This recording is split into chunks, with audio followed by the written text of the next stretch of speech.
너희는 여호와를 만날 만한 때에 찾으라. 가까이 계실 때에 그를 부르라. 하나님은 영이시니 예배하는 자가 영과 진리로 예배할지니라. 오늘 또 거룩한 주일을 허락하여 주셔서 주님 앞에 나와서 예배드릴 수 있게 해주신 것 감사하고, 특별히 한 주간 동안 살면서 온전히 주님의 주님 되심 앞에 깨어있지 못하고 입으로는 주여 주여 부르면서도 사실은 내가 주인 되어 살았던 그런 육신적인 시간들, 내 욕망과 내 욕심, 내 자아, 내 고집에 사로잡혀가지고 내가 주인 되어 살았던 그런 시간들 회개함으로 이 시간 주님의 보혈로 깨끗이 우리의 마음을 씻어주셔서 주님께서 기뻐 받으시는 심령, 주님께서 기뻐 받으시는 예배가 되도록 다 함께 기도함으로 주님 앞에 나아가겠습니다.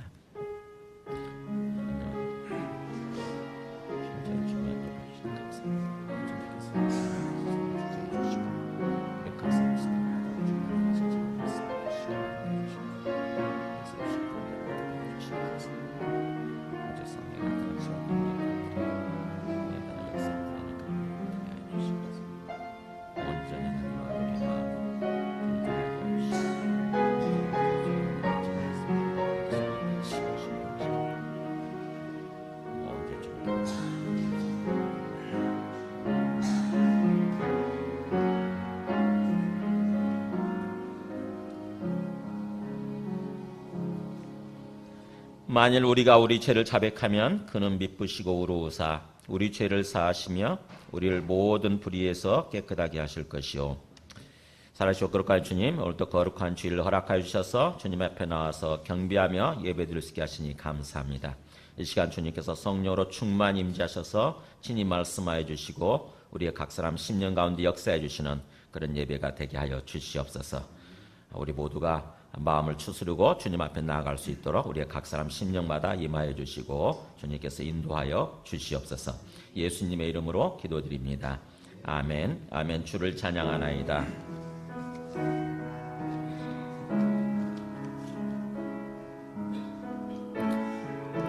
가사에 우리의 마음을 실어서 올려드리겠습니다. 아멘. 주를 찬양하나이다.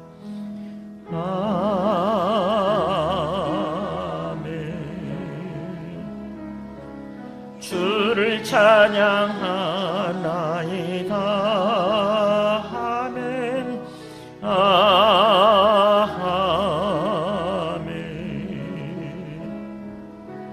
주를 찬양하나이다. 성령 회복시켜 주옵소서. 성령님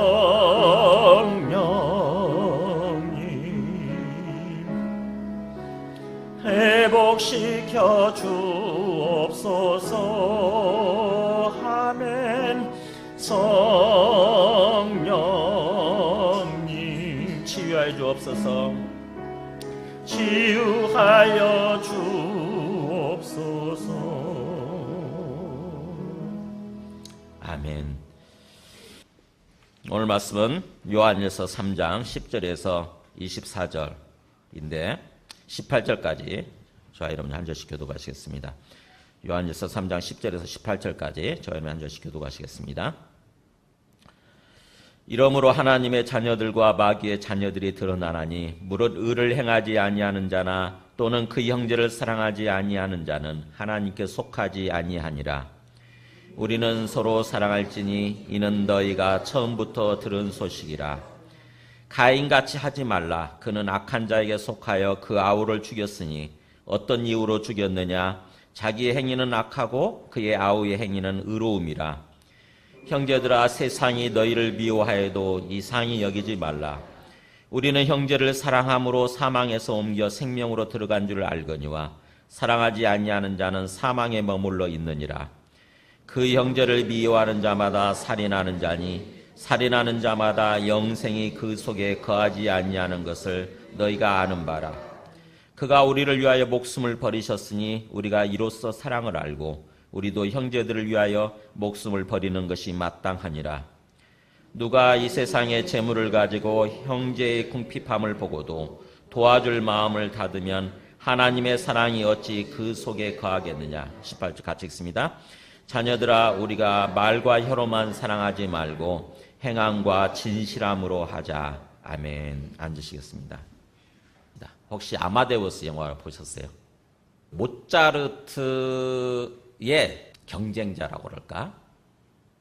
살리에리라는 사람이 나옵니다. 자기는 하나님 앞에서 열심히 살려고 그러는데 왜 모차르트보다 뛰어나지 않는가? 잘 되지 않는가? 반대로 모차르트는 개망나니 같은데도 불구하고 왜 그렇게 뛰어난 어떤 음악적 재능을 주셨는가? 그래가지고는 결국 하나님을 향해서 하나님 버리기로 자기는 이렇게 결심을 하죠. 믿음의 시각의 관점에서 한번 이 그 살리에리라는 사람에 한번 주목해 보시기 바랍니다. 모차르트. 그 이름을 안 순간부터 그 이름을 잊어본 적이 없었어. 내가 아이들과 장난이나 하고 있을 때 모차르트는 황제들 앞에서 연주를 하고 심지어 로마 교황 앞에서 연주를 하고 있었어. 맹세코 당신을 방해하겠어. 일생 동안 있는 힘을 다해 당신이 만든 그 피조물들을 파괴시키겠어. 맹세하겠어. 당신의 화신을 파멸시키고 말겠어. 모차르트!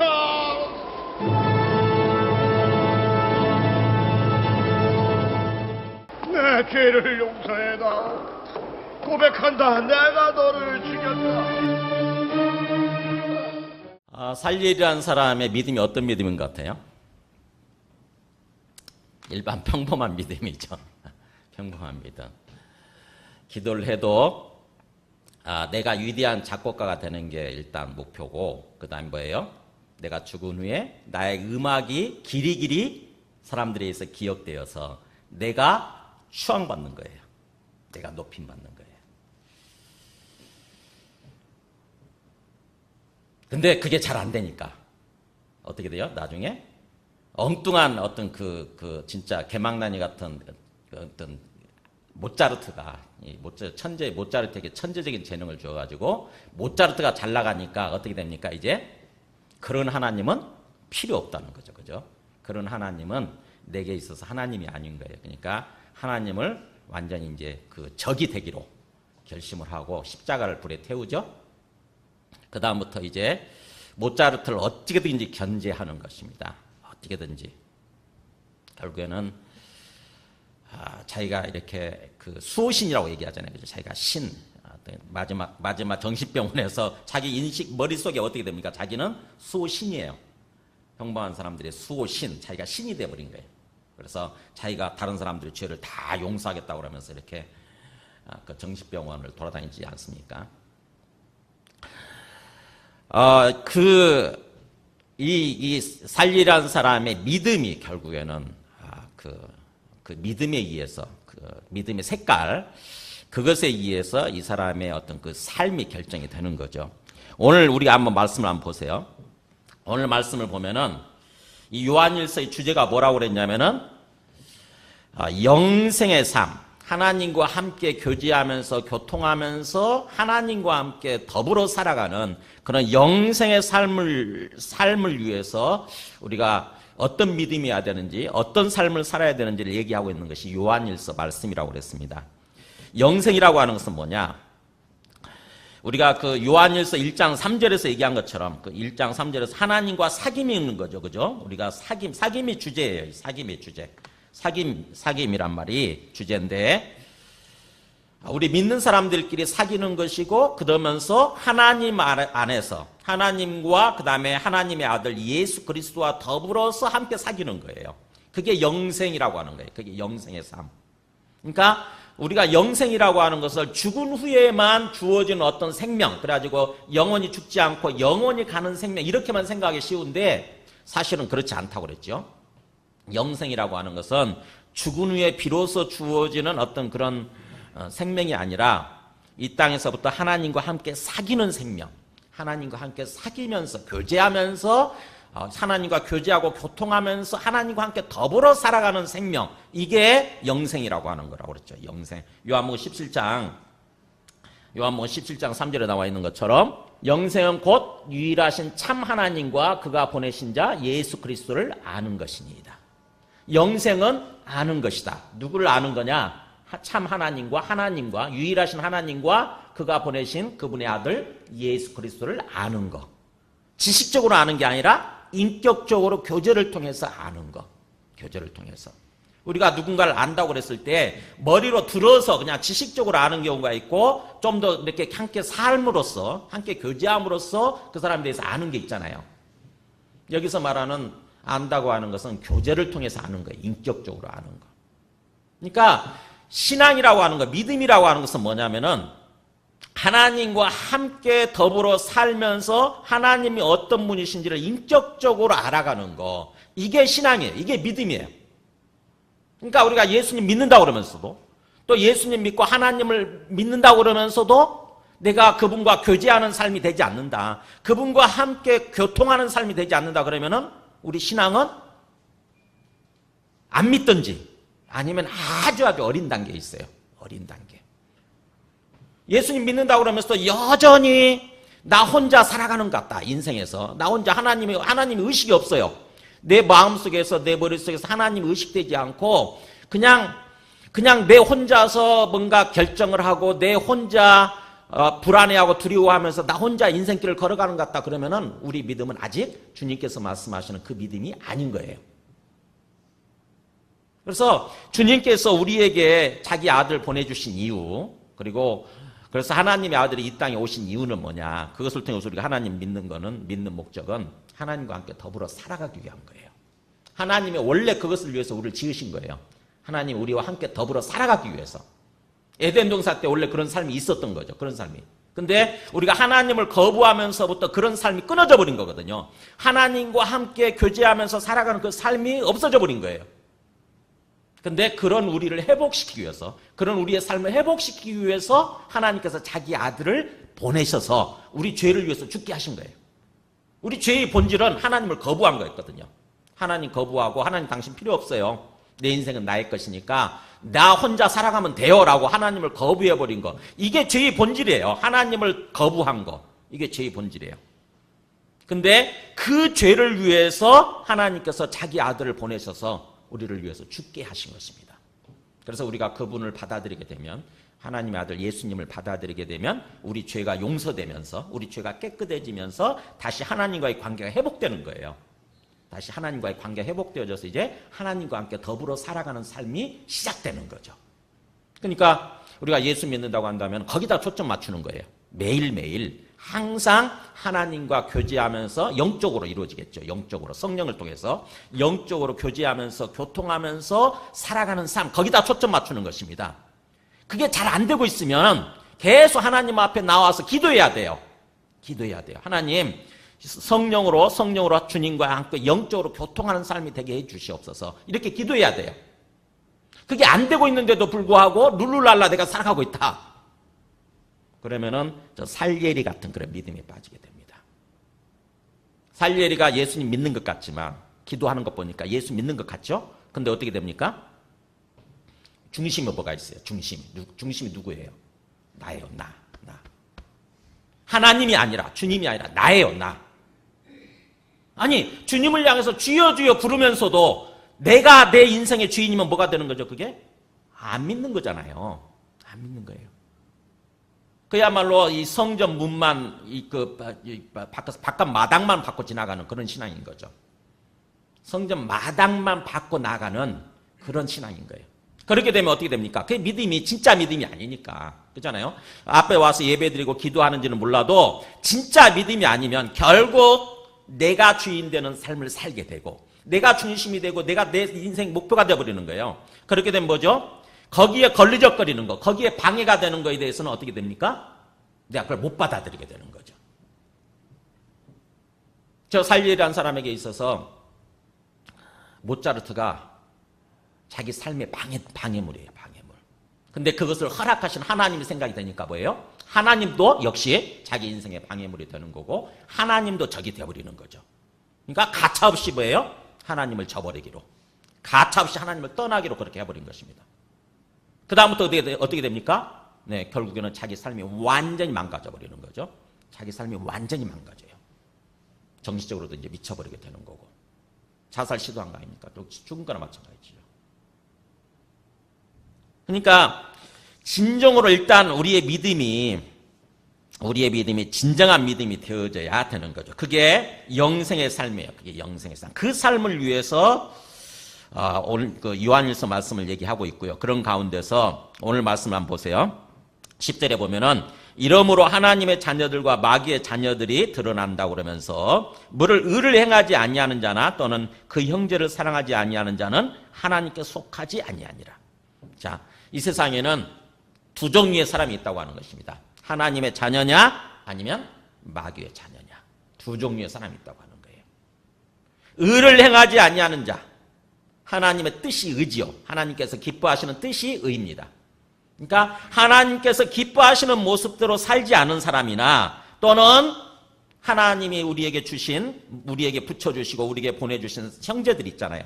우리 형제들, 옆에 있는 사람들이죠. 옆에 있는 영혼들. 이들을 사랑하지 않는 사람은 하나님께 속하지 아니하느니라. 즉 다시 말해 하나님의 자녀가 아니다라고 하는 것입니다. 마귀의 자녀라는 거죠. 마귀의 자녀. 그러니까 하나님 믿는다고 그러면서도 여전히 계속 죄의 습관 가운데 남아있고 그래서 계속 의를 행하지 않는 불의를 행하는 그런 모습으로 산다거나 또 다른 형제들 내게 붙여주신 형제들을 다른 영혼들을 사랑하는 그런 삶이 아니라고 한다면은 사실은 우리가 하나님의 자녀가 아니라 마귀의 자녀라고 하는 것입니다. 마귀에 속한 사람이라는 거예요. 마귀에게. 자, 살리엘은 어떤 사람이었어요? 교회는 다녀요. 기도합니다. 근데 뭐예요? 자기의 주신 모짜르트를 사랑하지 못하죠. 왜냐하면 자기가 주인이니까. 자기가 자기 인생의 주인이니까. 하나님이 주인이 아니잖아요. 하나님을 진정으로 믿지 않는 거니까. 그래서 어떻게 됩니까? 모짜르트는 사랑의 대상이 아니라 자기 경쟁자일 뿐이에요. 경쟁자. 자기 인생의 걸림돌이 되어지는 방해가 되는 거죠. 그래서 보세요. 12절에 보면은 가인같이 하지 말라 그렇게 돼 있어요. 가인같이. 자, 우리 이 살리엘이의 성경에 보면은 살리엘이 같은 사람이 등장합니다. 그게 바로 누구냐면 가인이에요. 가인. 가인 누군지 아시죠? 가인같이 하지 마라. 그는 악한 자에게 속하여 그 아우를 죽였으니 어떤 이유로 죽였느냐? 자기의 행위는 악하고 그 아우의 행위는 의로움이라. 가인과 아벨 있지 않습니까? 우리 아담과 하와의 첫 번째 자식이죠. 첫 번째 아들. 이게 가인 아닙니까? 근데 그 가인이 누구를 죽이냐면은 동생 아벨을 죽여요. 동생 아벨을. 왜 죽일까요? 이 사람도 하나님 아는 사람이잖아요. 가인도 하나님을 분명히 아는 사람이죠. 그죠? 근데도 불구하고 왜 죽이느냐? 우리 성경은 그 12절에서는 뭐예요? 악한 자에게 속하여 아우를 죽였다. 이렇게 나오죠. 악한 자, 마귀에게 속해 있었다. 아니 하나님 앞에 와서 기도하는 사람인데 하나님께 예배드리는 사람인데 뭐예요? 그 영혼이 마귀에게 속해 있었다고 하는 것입니다. 하나님께 속한 것이 아니라 마귀에게 속해 있었다고 얘기를 해요. 성경은. 우리 한번 창세기로 한번 돌아가서 볼까요? 창세기 4장 한번 보여줘 보실래요? 어디서부터 발단이 되냐면 여기서부터 발단이 돼요. 세월이 지난 후에 가인은 땅의 소산으로 제물을 삼아 여호와께 드렸고 아벨은 자기도 양의 첫 새끼와 그 기름으로 드렸더니 그러니까 뭐냐면은 이 제물을 하나님께 드리는 거죠. 즉 다시 말하면 예배 드리는 거예요. 예배. 가인도 예배를 드리고 아벨도 예배를 드립니다. 근데 어쩐 일인지 몰라도 여호와께서 아벨과 그의 제물은 받으셨으나 가인과 그의 제물은 받지 아니하신지라. 똑같이 하나님 앞에 나와서 예배를 드렸어요. 가인도 농사꾼이었으니까 땅의 소산물을 가지고 와서 하나님께 예배를 드리고 그 다음에 아벨은 뭐예요? 양치는 목동이었으니까 양의 그 어떤 그 재물을 가지고 와서 하나님께 예배를 드린 거예요. 재물을 드렸다고 해서 예배 드린 거거든요. 우리가 마치 무슨 헌금하면서 이렇게 예배를 드리듯이. 근데 하나님께서 아벨 것은 받으시는데 가인 것은 받지 않으시는 거예요. 그러다 보니까 가인이 몹시 분하여 안색이 변합니다. 아니 뭐야 이게? 왜 아벨 것은 받으시면서 내 건 왜 안 받아? 그러니까 뭐예요? 화가 났어요. 가인이. 하나님을 향해서 화가 나서 얼굴색이 변한 거죠. 얼굴이 붉어졌을 거예요. 왜 그랬을까요? 왜 하나님이 아벨은 건 받으시고 가인은 받지 않으셨을까요? 왜 아벨을 편애하시는 거죠? 가인은 몰랐어요. 가인은 그 이유를 몰랐어요. 단지 뭐예요? 아벨은 받으시면서 자기는 받지 않으시니까 아벨이 경쟁자로 느껴지게 되고 그냥 하나님을 향해서 화가 난 거예요. 그래서 하나님을 버리기로 이렇게 되는 거죠. 하나님을 떠나기로. 그리고 아벨은 죽이기로. 왜 그랬었을까요? 사실은 이렇게 나옵니다. 가인 보면은 그 같은 제물인데도 불구하고 차이가 있어요. 아벨은 양의 첫 새끼와 그 기름으로 드렸다는 말이 나온 반면에 가인은 땅의 소산으로 드렸다 이렇게 돼 있어요. 그러니까 아벨 제물에 대해서는 수수식어가 붙어 있어요. 첫 새끼, 그 다음에 그 기름. 첫 새끼는 가장 소중한 거거든요.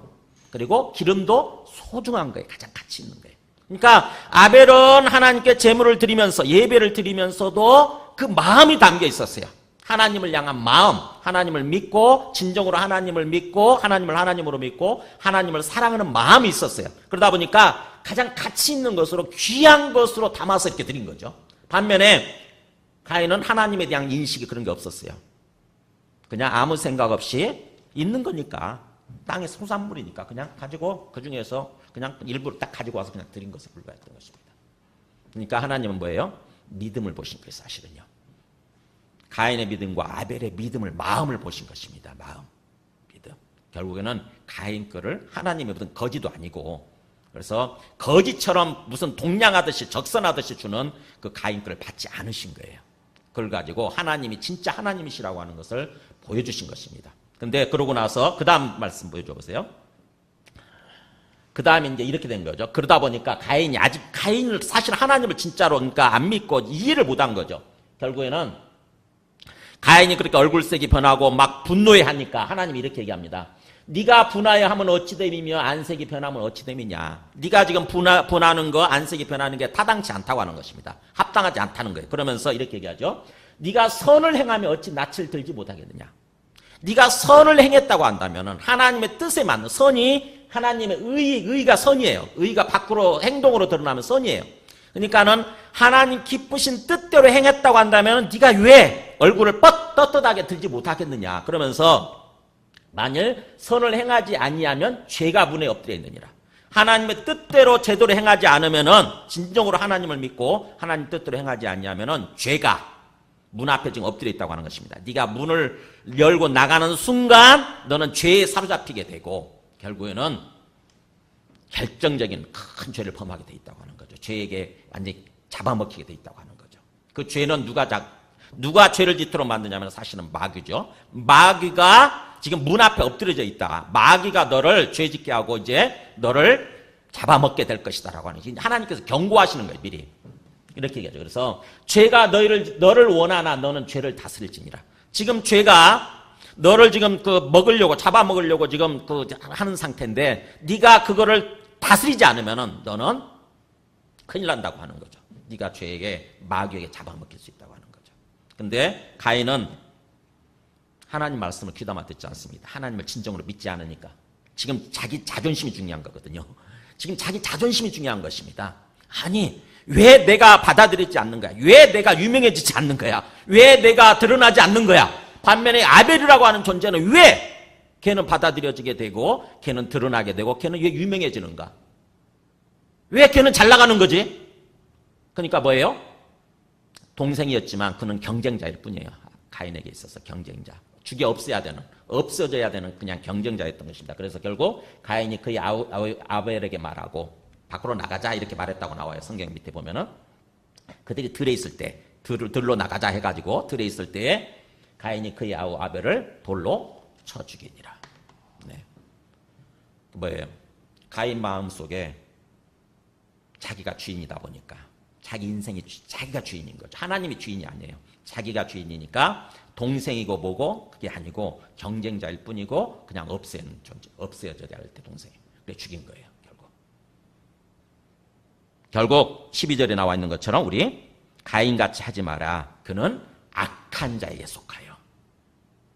우리는 가인이 하나님을 믿는 사람이라고 생각하기 쉽죠? 앞에 나와서 예배 드렸으니까. 예물까지 드렸잖아요. 예물. 헌금까지 한 것입니다.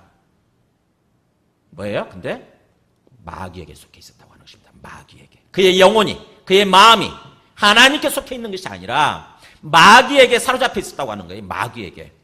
결국에는 동생까지도 죽이게 되는 최초의 살인이 일어나는 거죠. 인류 최초의 살인이. 세상이라고 하는 것은 그렇다고 하는 것입니다. 지금 세상 마귀의 자녀들인 세상 사람들은 그런 상태라고 하는 거예요. 마귀에게 속해 있는 상태, 악한 자에게 지금 지배당하고 있는 상태, 악한 자가 끌고 가는 대로, 마귀가 끌고 가는 대로 지금 살아가고 있는 상태. 그렇기 때문에 우리가 하나님께 속해 있는 우리에 대해서 세상 사람들은 어떻게 하냐면요, 우리를 경쟁자로 여기고 우리를 없애야 되는 존재로, 그러니까는 자기 인생에 방해가 되면은 우리를 없애야 되는 존재로 그렇게 생각하게 된다고 하는 거죠. 그래서 13절에 그렇게 나오는 거예요. 형제들아, 세상 마귀에게 속해 있는 세상 사람들이 너희를 미워해도 이상히 여기지 마라. 우리가 하나님께 속해 있어서 진정으로 하나님 뜻대로 살아가려고 할 때 세상은 우리를 받아주지 않게 되고 미워하게 되고 우리를 죽이려고 한다고 하는 거죠. 그렇다 할지라도 그게 당연한 거니까, 영적으로 그렇게 되게 돼 있으니까 이상히 여기지 말라고 하는 것입니다. 14절에 나오죠. 우리는 형제를 사랑함으로 사망에서 옮겨 생명으로 들어간 줄 알거니와. 우리는 하나님을 믿기 때문에 하나님께서 주신 사람들에 대해서, 영혼에 대해서 사랑하는 마음으로 가야 되는 거예요. 그들을 경쟁자가 아니라, 나의 벌이 아니라, 시기 질투심이 아니라 동역자로서 사랑의 대상으로 생각하게 되는 거예요. 아까 그 살리에리가 나와요. 그 얘기 하잖아요. 내가 질투심에 그랬다고. 내가 질투심 마음을 아까 쓰잖아요. 질투심 때문에 그랬다고. 그러니까 우리는 하나님을 진정으로 믿는다고 한다면은 하나님을 믿기 때문에 하나님께서 붙여주신 영혼들을 사랑하게 되는 것입니다. 형제를 사랑함으로, 그래서 사망에서 벗어나서 이제 생명으로 옮겨간 줄, 생명의 세계로 들어가는 거죠. 생명의 세상으로 들어간 줄 우리가 알지만, 반대로 사랑하지 아니하는 사람들은, 형제를 사랑하지 않고 주신 영혼들을 사랑하지 않는 사람들은 뭐예요? 여전히 마귀에게 속해서 사망에 머물러 있는, 죽음의 세계를 살고 있는 그런 상태다라고 하는 것입니다.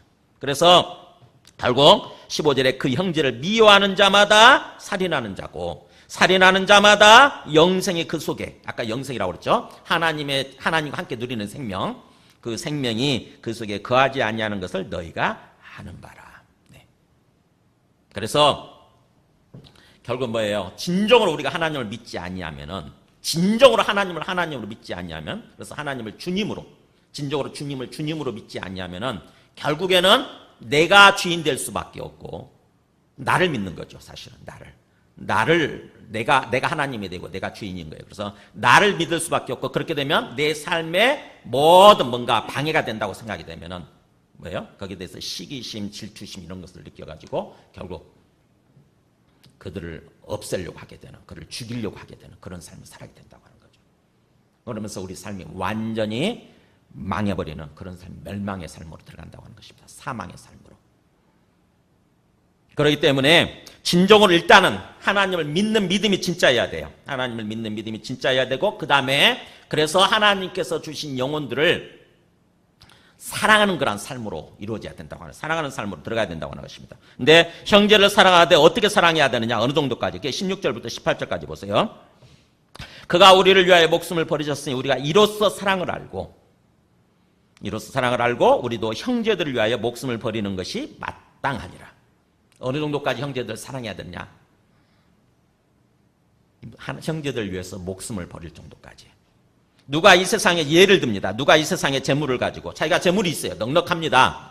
근데 형제의 궁핍함을 보고도, 나는 재물이 있는데 형제가 굶어 죽을 정도예요. 궁핍해요. 근데 도와줄 마음을 닫아버리면, 마음속에서 하나님께서는 역사하시거든요. 내가 넉넉한 재물이 있고 다른 사람이 굉장히 궁핍하다 그러면 좀 도와줘라, 베풀어라, 이렇게 마음을 역사하는데도 불구하고 그 마음을 닫아버린다. 그러면 안 믿는 거잖아요. 그죠? 안 믿는 거죠. 그렇게 되면은 하나님의 사랑이 어찌 그 속에 거하겠느냐. 그러면서 자녀들아, 우리가 말과 혀로만 사랑하지 말고 어디까지 나가야 돼요? 행함과 진실함으로 하자. 우리가 형제를 사랑하되, 하나님을 믿고 형제를 사랑하되 그 형제 사랑이 뭐예요? 말로만 되는 것이 아니라, 말로만 사랑하는 것이 아니라 행함으로 나타낸다고 하십니다. 진실된 사랑이 된다고 하는 거죠. 진실된 사랑. 흔히 우리가 하나님 사랑합니다, 하나님 믿습니다, 하나님 사랑합니다, 그런 말로는 되게 잘하죠. 그리고 또 하나님께서 형제를 사랑하라고 그러니까 형제를 사랑해요 하면서 또 말로는 잘해요. 근데 실질적으로 내가 뭔가 좀 시간을 들이고, 그래서 내 몸이 피곤하고, 또 내 어떤 물질을 들여서 사랑해야 된다. 그럴 때 내 재물이 뭔가 손해보는 것 같다. 그럴 때는 안 해버리는 거예요. 그러면은 그 믿음이 진짜이겠느냐 하는 것입니다. 그 믿음이. 그 사랑이 진짜겠어요? 우리 야고보서에서 나오죠. 야고보서 2장에 이렇게 나옵니다. 내 형제들, 만일 사람이 믿음이 있노라 하고 행함이 없으면 무슨 유익이 있으려 그러면서, 나는 믿는다고 그러면서 실제 행함이 없으면 무슨 유익이 있으려 그러면서, 만일 형제나 자매가 헐벗고 일용할 양식이 없는데 너희 중에 누구든지 그 얘기를 돼 평안히 가라, 덥게 하라, 배부르게 하라 하면서, 그러니까는 뭐예요? 평안해라, 옷을 따뜻이 입고 다녀라, 또 그 다음에 배불리 먹고 다녀라, 이렇게 말로는 하면서 그 몸에 쓸 것을 주지 아니하면 무슨 유익이 있으래요? 그 다음에요, 이와 같이 행함이 없는 믿음은 그 자체가 죽은 것이라. 영혼 없는 몸이 죽은 것 같이 행함이 없는 믿음은 뭐예요? 죽은 거라는 것입니다. 말로만 하나님 믿어요. 말로만 주님 믿어요. 주님 사랑해요. 그러면서 또 말로만 형제를 사랑해요. 이렇게 얘기해 놓고 실질적으로 내 시간이 들여지지 않고 내 재물이 들여지지 않는다. 그러면은 그거는 가짜라는 것입니다. 그건 가짜. 그 믿음은 가짜고 그 사랑도 가짜고 그건 죽은 거라는 게 죽은 거. 그렇기 때문에 우리가 하나님을 믿는 믿음이 실제가 되어져야 되고요.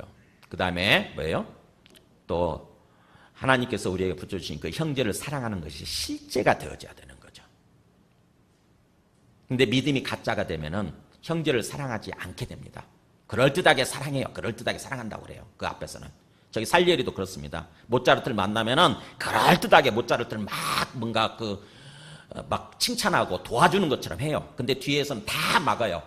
다 막아. 모차르트에게 사람이 가지 않도록 계속 막아요. 자기가 궁정 음악가였기 때문에 굉장히 권력 있는 위치에 있었거든요.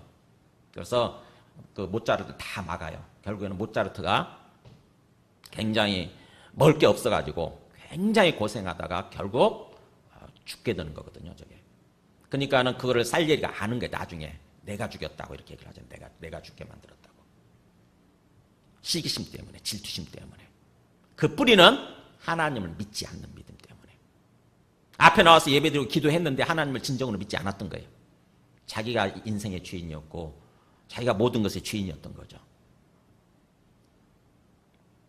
자, 그렇게 우리가 진정으로 하나님을 믿고 하나님을 사랑하고, 그래서 또 하나님을 사랑하기 때문에 하나님께서 우리에게 붙여주신 영혼들을 사랑하는 마음으로 살아갈 때 우리에게 어떤 유익이 있느냐. 19절 보세요.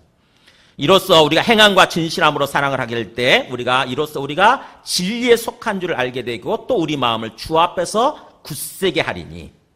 뭐예요? 우리가 진리에 속해 있구나. 내가 하나님께 속해 있구나. 내가 구원받았구나. 이거를 깨닫게 된다고 하는 것입니다. 그러면서 하나님 앞에서 우리 마음이 강해진다고 하는 거예요. 우리 마음이 굳세게 된다고 하는 거죠. 그러면서 21절도 나오죠. 사랑하는 자들, 만일 우리 마음이 우리를 책망할 것이 없으면, 우리가 형제들 보면서 사랑하고 있다고 한다면, 실질적으로 사랑하고 있다고 한다면은 우리 마음에 책망할 것이 없겠죠. 그죠?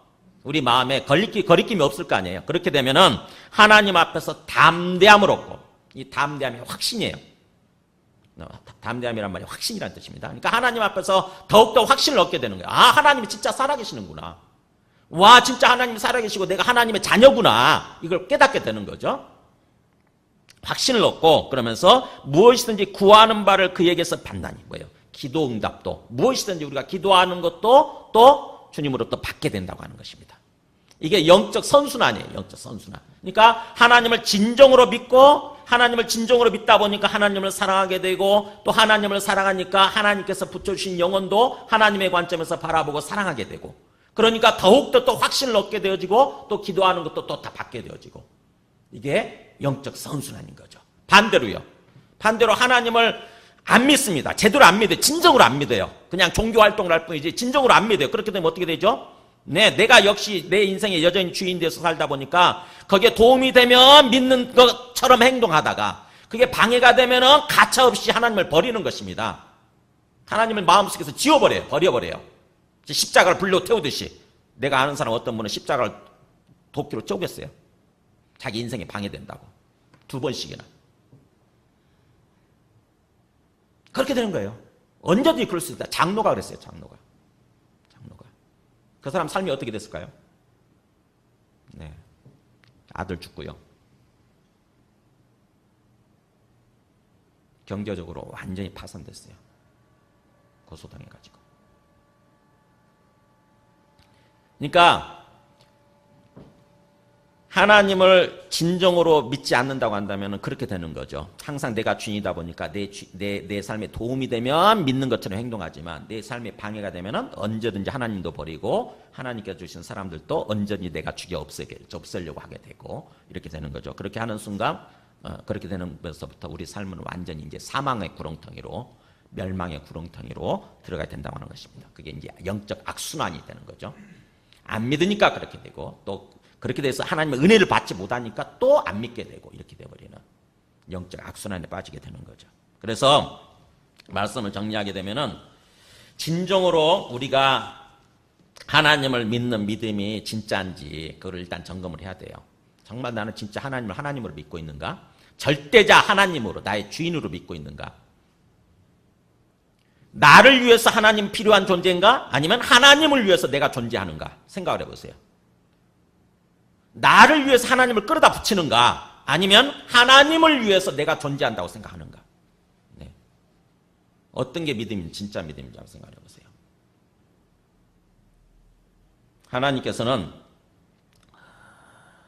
진정으로 하나님으로서 대우받기를 원하세요. 하나님으로서. 우리 상황에 상관이 없이, 환경에 상관이 없이. 우리의 믿음이 그렇게 진짜가 되게 되면 자연스럽게 그러면 이제 하나님께서 우리에게 자기 임재를 보여주신다고 하는 것입니다. 거기 보면은 그렇게 나오죠. 24절에 그의 계명을 지키는 자, 이 계명이라고 하는 것이 결국에는 형제를 사랑하라고 하는 거죠. 그 사랑하는 그 계명이죠. 이것이니 곧 그 아들 예수 그리스도의 이름을 믿고 그가 우리에게 주신 계명대로 서로 사랑할 것이니라. 이렇게. 그러니까는 하나님을 진정으로 믿고 또 형제도 진정으로 사랑하는 그런 모습이 된다고 한다면은 24절에 나오죠. 그의 계명을 지키는 자는 주 안에 거하고 주는 그 안에 거하나니. 이게 영적 선순환이죠. 하나님을 진정으로 믿고 형제를 사랑했더니 주님이 내 안에 거하시고 나는 또 주님 안에 거하는 것이 확실하게 느껴지는 거예요. 알게 되는 거예요. 뭘 통해서 아느냐? 우리에게 주신 성령으로 말미암아. 성령을 통해서 영적 교통이 이루어지니까 성령을 통해서 더욱더 확신을 갖게 되는 거죠.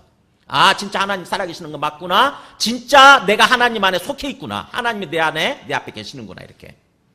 그래서 영적 선순환이 되는 것입니다.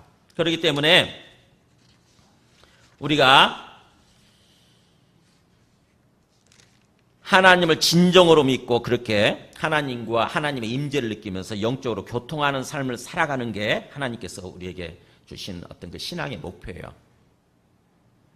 그것을 위해서는 1차적으로 형제를 사랑하는 그런 모습으로 나타나야 되고요. 그것을 가지고 증명이 된다고 하는 것입니다. 과연 나는 내게 주어진 영혼들 어떤 관점에서 바라보는가 한번 생각해 보세요. 내게 주어진 영혼들, 내게 지금 이 교회에 오게 되면 믿는 사람들이 있고 또 바깥에 가면 믿지 않는 사람도 있지만은 어떤 내 주변에 영혼들이 많이 있잖아요. 그 사람들에 대해서 과연 나는 진짜 사랑하는 마음이 있는가? 아니면 라이벌의식, 어떤 경쟁의식, 어떤 그런 시기와 질투심만을 느끼는 어떤 그런 존재인가 하는 거죠. 어떻게 하면 우리에게 주신 영혼들을 진정 주님의 관점에서 바라보고 그들을 진짜 사랑할 수 있을까요? 어떻게 하면? 이제 사랑해야 된다고는 알겠잖아요. 그죠? 우리의 믿음이라고 하는 것은 사랑을 통해서 증명되는 거예요. 하나님에 대한 우리의 믿음은 형제에 대한 사랑을 통해서 증명이 되는 것입니다. 우리는 흔히 믿음과 사랑은 별개라고 이렇게 생각을 하기 쉬워요. 하나님 믿는 것과 형제 사랑하는 것은 별개다, 별도다 이렇게 생각하기 쉬운 거죠. 하나님 믿는 것은 절대적으로 믿어야 될 것 같은데, 필수적으로 믿어야 될 것 같은데 형제 사랑하는 것에 대해서는 해도 되고 안 해도 될 것 같은, 그렇게 생각하기 쉬운 거죠. 과연 그런가? 우리 한번 그 요한일서 4장 한번 가보세요. 요한일서 4장 20절 한번 보실래요? 요한일서 4장 20절. 누구든지 하나님을 사랑하노라 하고 하나님을 믿고 하나님을 사랑한다고 하면서 그 형제를 미워하게 되면 이는 거짓말하는 자니 보는 바 그 형제를 사랑하지 아니하는 자는 보지 못하는 바 하나님을 사랑할 수 없느니라. 네. 형제를 사랑하지 않는 사람은 하나님을 믿지 않는 것, 하나님을 사랑하지 않는 거라는 것입니다. 아니, 보이는 형제를 사랑하지 못하면서 보이지 않는 하나님을 어떻게 믿느냐 하는 거죠. 어떻게 사랑하느냐 하는 거예요. 그러니까 하나님 사랑은, 하나님 믿고 하나님 사랑하는 것은 뭐예요? 형제에 대한 사랑으로 나타나야 되는 거예요. 형제에 대한 사랑으로. 정리를 잘 하시기 바랍니다. 개념을. 하나님 믿는 것과 사랑이 별개가 아니라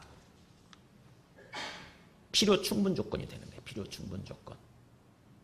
형제를 사랑함으로써 하나님 믿는 것이 증명이 되는 거예요. 내가 하나님 믿는 것이. 아, 진짜 하나님을 내가 하나님으로, 나의 주인으로 믿고 있구나. 하나님께서 내게 주신 사람이구나. 이렇게 해서. 그래서 어떻게 하면 우리가 진정으로 그 형제를 사랑할 수 있느냐. 말씀 하나 더 보죠. 우리 그 에베소서 한번 보여주실래요? 에베소서 1장 4절 5절. 하나님의 절대 주권과 예정에 대해서 이렇게 나와요. 창세전에 그리스도 안에서 우리를 택하사 이렇게 나오고, 그 기쁘신 뜻대로 우리를 예정하사 자 예수 그리스도로 말미암아 자기 아들들이 되게 하셨으니. 네. 하나님은요, 우리를 택하고 불러주실 때 창세전부터 우리를 예정하시고 우리를 택하셨다는 거예요. 즉 다시 말하면 우리의 삶이 하나님의 절대 주권과 예정이 섭리죠. 하나님의 예정, 하나님의 섭리 가운데 있다고 하는 것입니다. 우리라고 하는 존재가. 그러니까 우리의 주인이 누구냐? 하나님이에요. 하나님이. 우리가 하나님을 안 게 아니잖아요. 하나님이 우리에게 오셔서 우리를 구원해 주시고 하나님 믿게 하신 거예요. 그러니까 하나님이 절대 주님이시고 우리는 하나님의 섭리 가운데, 하나님의 예정 가운데 있는 거예요. 지금 하나님의 손에 꽉 붙들려 가지고 우리가 지금 인도되어지고 있는 것입니다. 그렇듯이 마찬가지로 우리 앞에 있는, 우리에게 붙여주신 저 사람도, 저 형제도 뭐예요? 마찬가지예요. 똑같이 하나님의 절대 주권과 예정 가운데 있는 거예요. 우리 각자는, 여기 있는, 옆에 있는 사람들 보세요. 우리 각자는 다 하나님의 절대 주권과 예정 가운데서 지금 인도되어지고 있는 것입니다. 그런 가운데서 우리를 만나게 하셨어요. 저 사람을 내 앞에 지금 나타나게 하셔서 만나게 해주셨어요. 왜요? 하나님이 무슨 뜻이 있을까요? 서로의 교제를 통해서 우리를 완성시키고자 하는, 우리를 이루고자 하는 하나님의 뜻이 숨어 있는 거예요. 서로 교제해야만, 서로 주고받고 교제해야만 우리의 약점이 보완이 되어지고 우리의 부족한 부분이 채워진다고 하는 것입니다. 그래서 우리가 진정으로 하나님을 알게 되어지고 진정으로 하나님의 사람으로 세워지게 되고. 근데 뭐예요? 내가 저 사람 싫어가지고 저 사람을 내가 배척해버린다고 한다면, 저 사람을 미워하고 저 사람을 죽여버리게 된다고 한다면 어떻게 돼요? 그게 안 되는 거예요. 그게.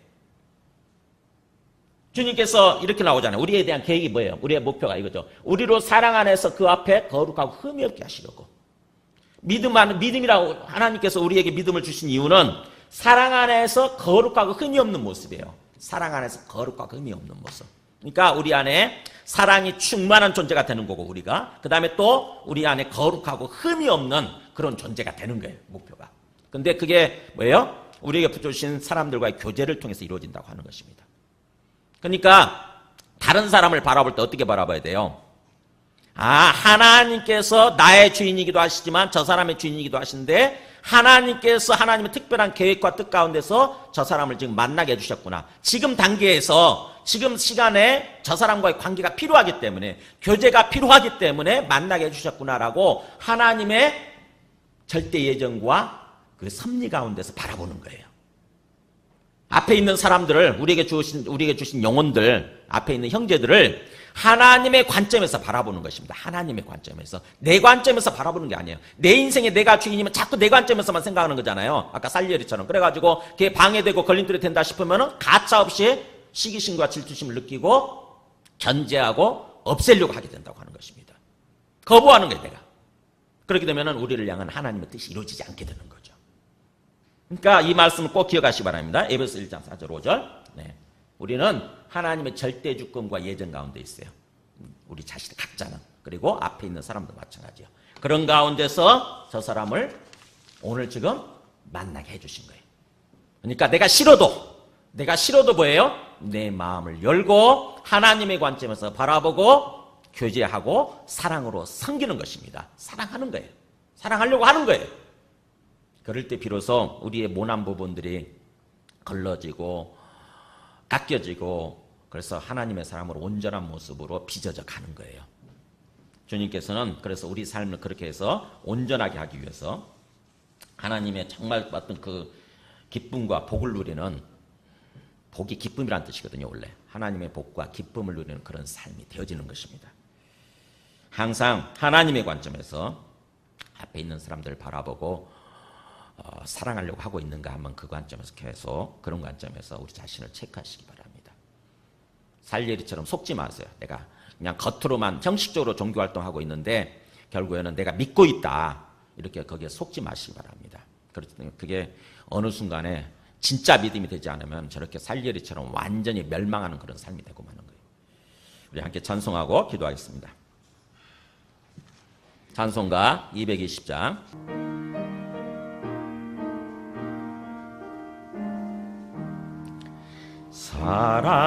사랑하는 주님 앞에 형제자매 한자리에 크신 은혜 생각하며 즐거운 찬송 부르네.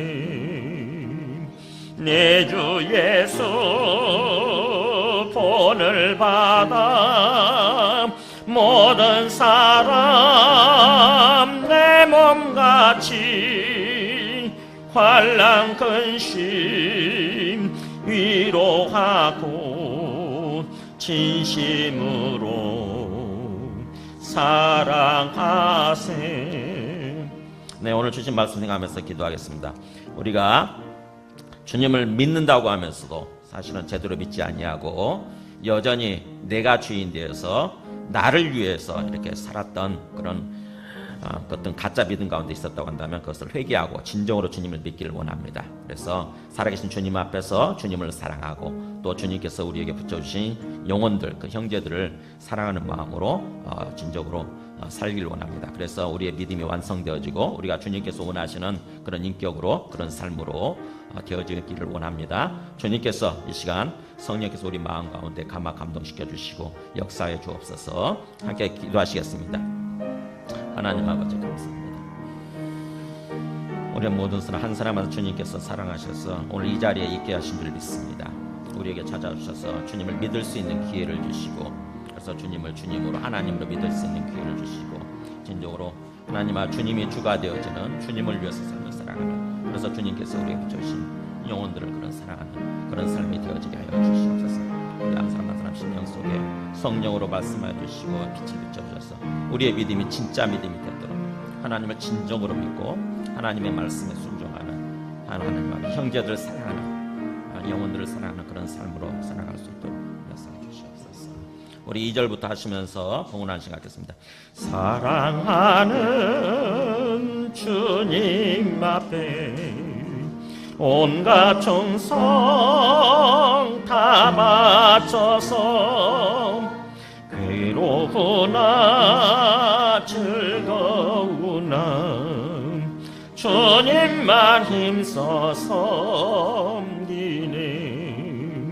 우리 주님 거룩한 손 제자들의 발을 씻어 남 섬기는 종의 도를 몸소 행해 보이셨네.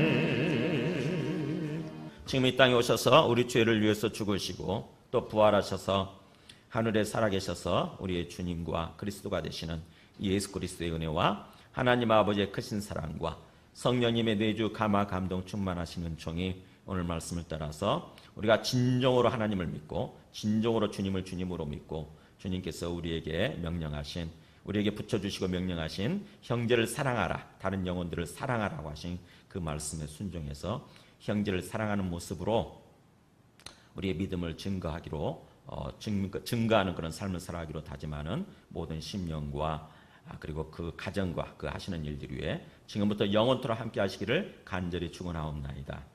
아멘.